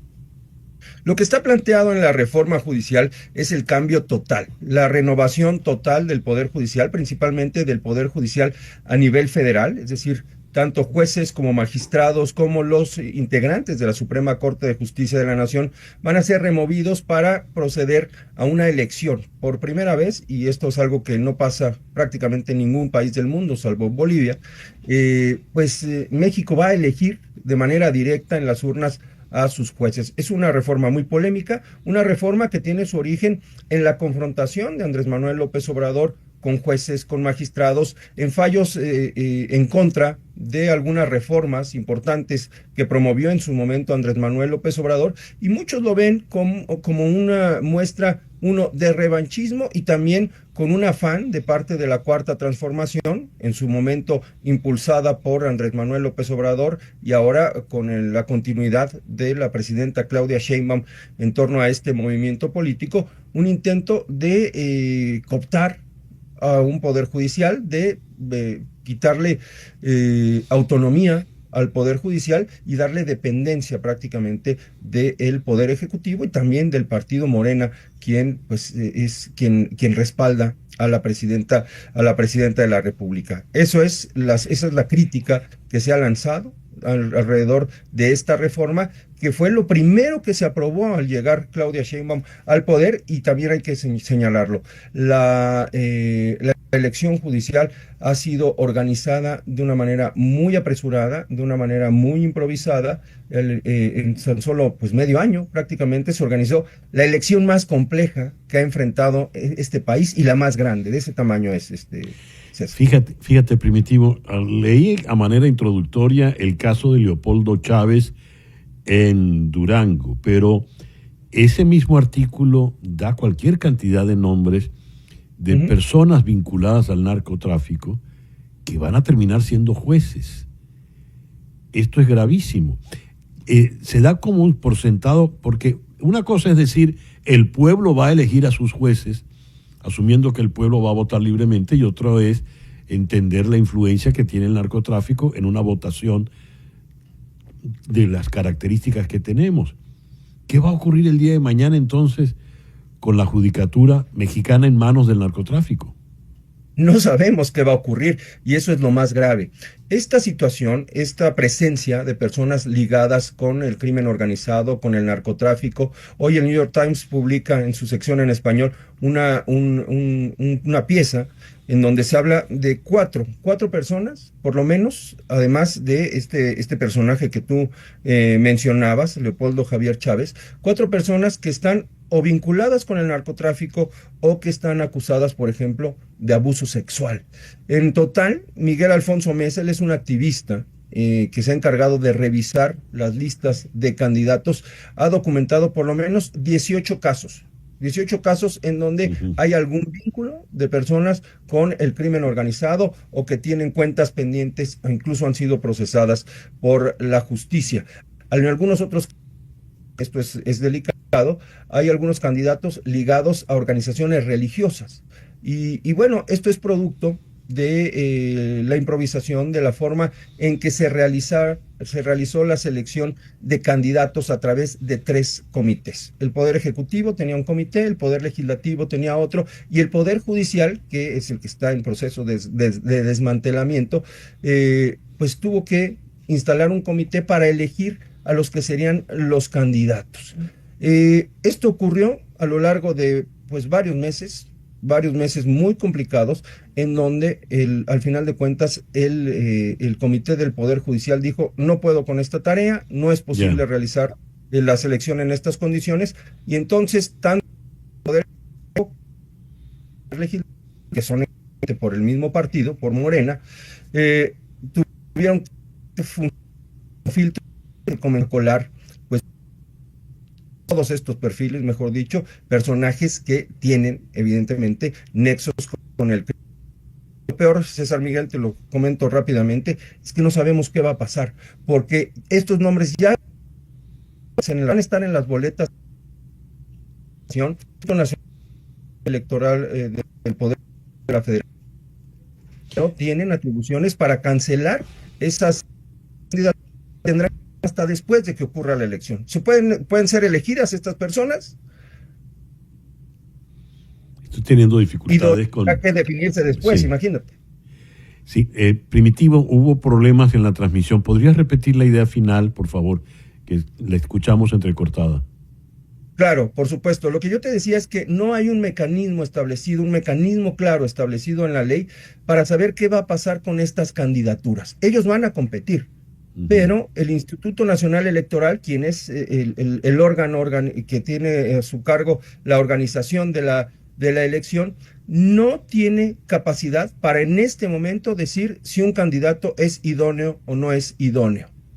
¿Qué va a pasar? Cualquiera de estas personas puede ganar en las urnas y se tendrá que definir después si su triunfo es válido o no es válido. Estamos en un limbo verdaderamente que pues va aumentando todos estos detalles gravísimos que han contaminado esta idea de elegir a los jueces, magistrados y ministros a través de las urnas, César. Primitivo, muchas gracias por atendernos en el programa de hoy. Al contrario, muchas gracias, un gusto saludarte. Primitivo Olvera es el coordinador de información de W Radio allá en Ciudad de México. Ya el Enrique Krause, lo cité al comienzo, lo había dicho, después de esta reforma judicial, la República de México, con sus aciertos y errores, tal como se ha conocido, tendrá que ser refundada. Los jueces ahora serán los narcos. Dios. Son las 10:45 de la mañana.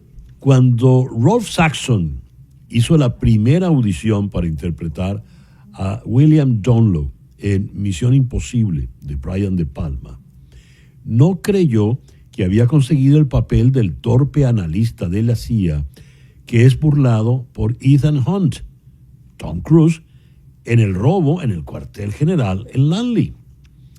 Esperó hora y media a De Palma, quien solo le dedicó 5 minutos. Saxon pensó que eso era todo. Pero no solo consiguió el papel, que lo convirtió en un actor crucial de lo que sería una escena icónica, sino que ahora vuelve a interpretar al mismo personaje casi 30 años después en la actual Misión Imposible, Sentencia Final. Se trata de un regreso que sin duda eleva el perfil del autodenominado actor de contrato, que ha pasado los últimos 10 años principalmente haciendo teatro en la zona de la Bahía de San Francisco. Cuando surgió esto pensé, vaya, es una broma, dijo en una entrevista.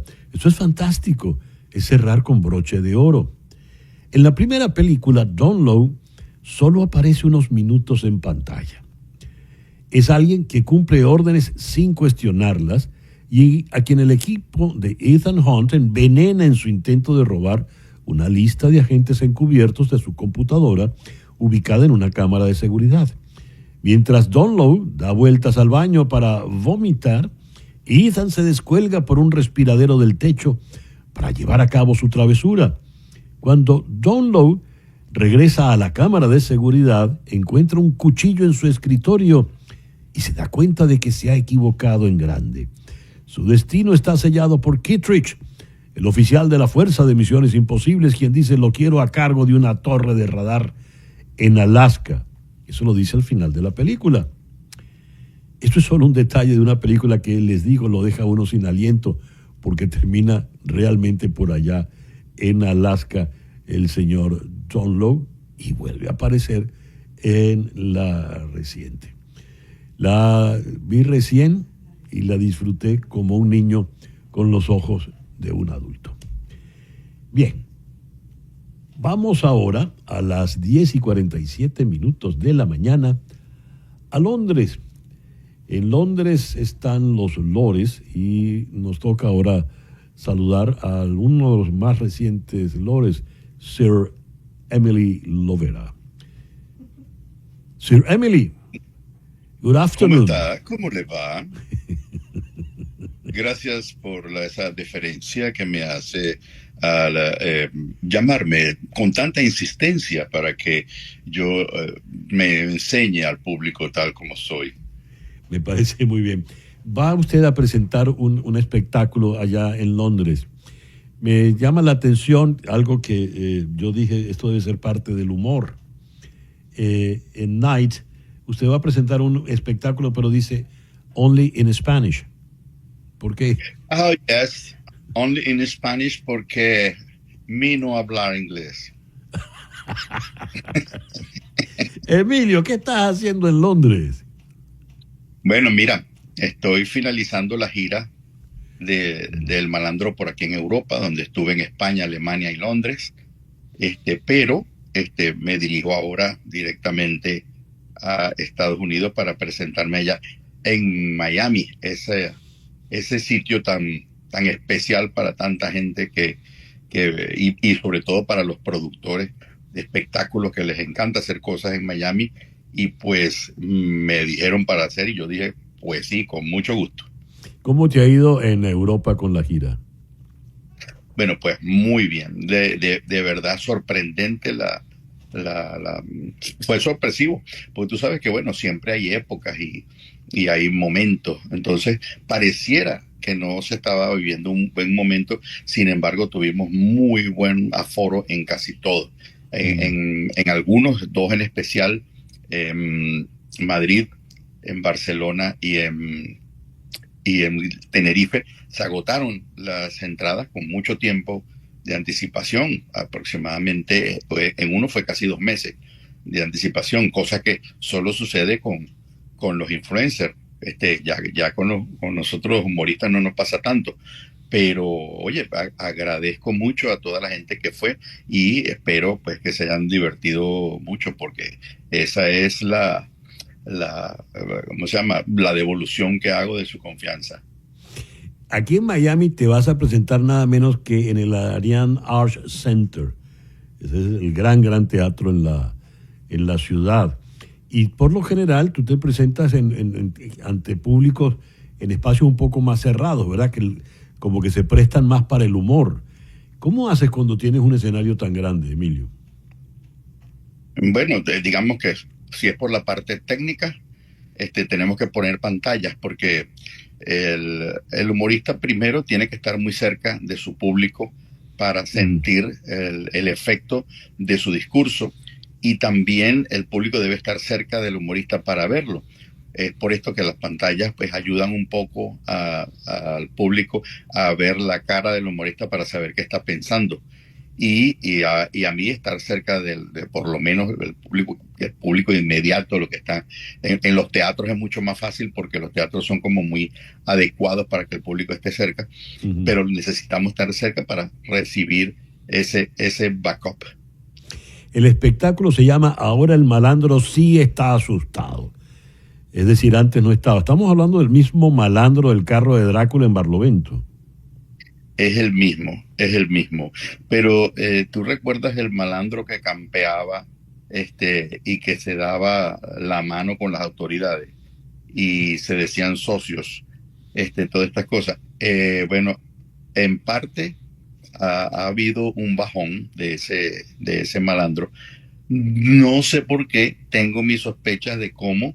Hay muchas teorías, pero entonces quiere decir que el que queda no quiere correr la misma suerte que corrieron sus anteriores cómplices o secuaces.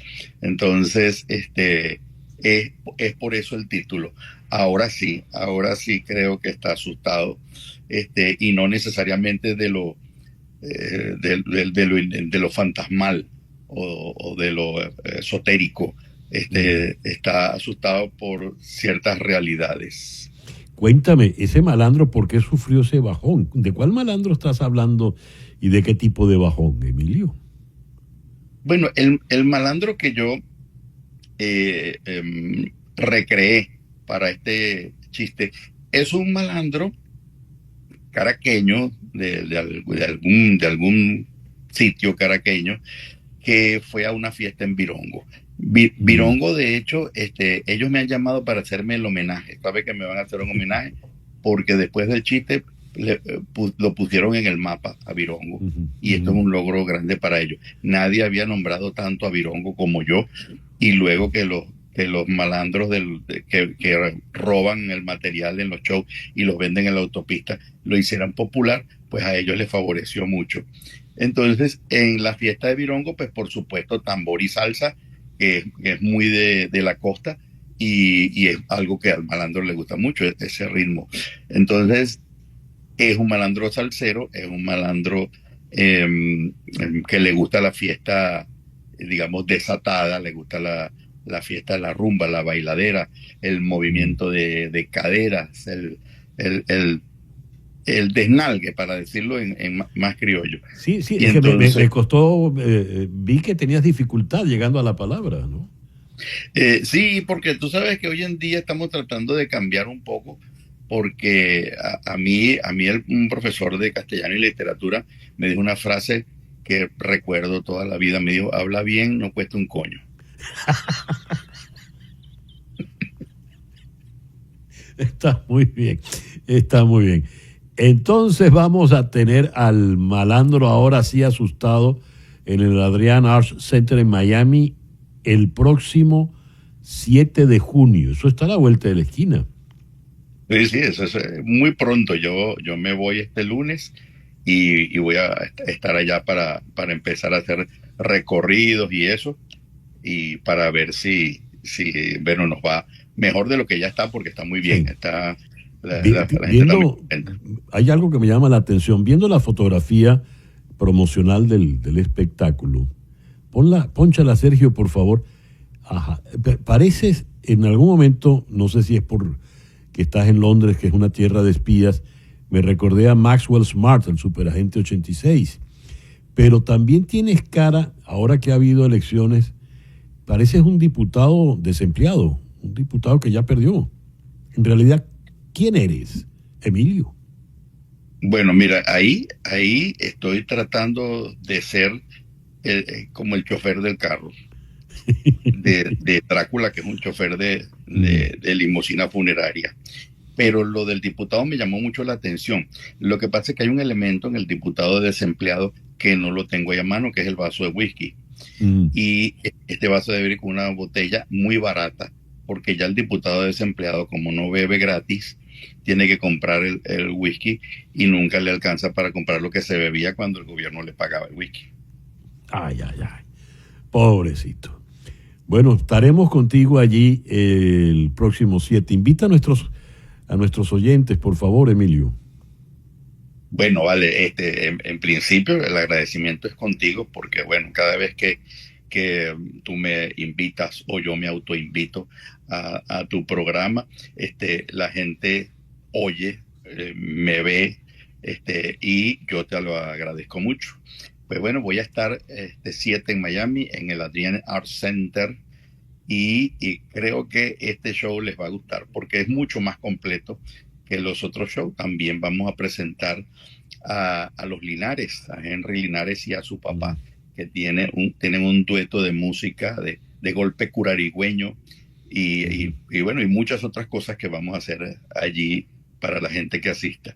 Yo creo que se van a sentir muy reconfortados, porque va a haber obviamente mucha risa, pero también va a haber nostalgia y va a haber la demostración de por qué todos somos malandros.